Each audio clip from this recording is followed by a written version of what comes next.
Alright, everyone. Um, this is my first book review. It's going to be about Ron Chernow's Alexander Hamilton. Um, Basically, Hamilton was first U.S. Secretary of Treasury, and he was in the Continental Convention that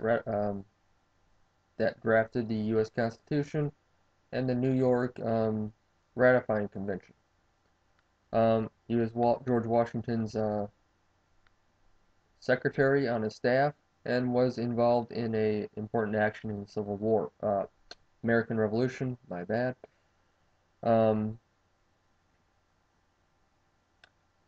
um, I read the first part of this book, first 360 pages in 2009, 2010, and then I went on to I decided to read something else.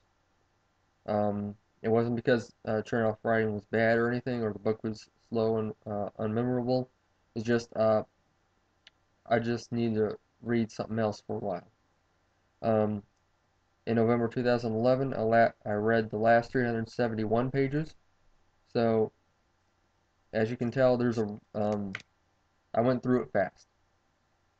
Like I said, something else I need to change because I've been reading too many history things at the same time. And so, unfortunately, Mr. Chernow got the short end of the stick of me stopping halfway through his book. Um, It's very well researched. It's very easy to read. Like I said, the last 371 pages are I went through it in November 2011. I don't think it took a full month. Um, you learn a lot about Hamilton, especially where he grew up. Um, he was born in the Bahamas. He was a poor immigrant kid before the Revolutionary War. Um, Went to King's College, now Columbia University in New York. I believe I have that correct. Um, a lot of ums again. Basically, you see his view of things. He was a real capitalist. Basically, our economy is from basically what he would have liked. Early in the 19th century, Jefferson's view of the economy was the overriding thing.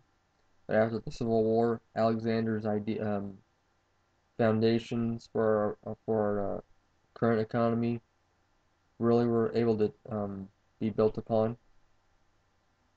And so that's his major important thing.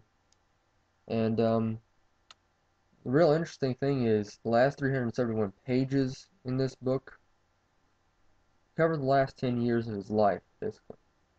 The first half of the book covers, 80% of his life. So that's a well, you can say documentation on his childhood isn't that well, and he wasn't in he was only in one military action in the Revolutionary War, and so that doesn't get much play.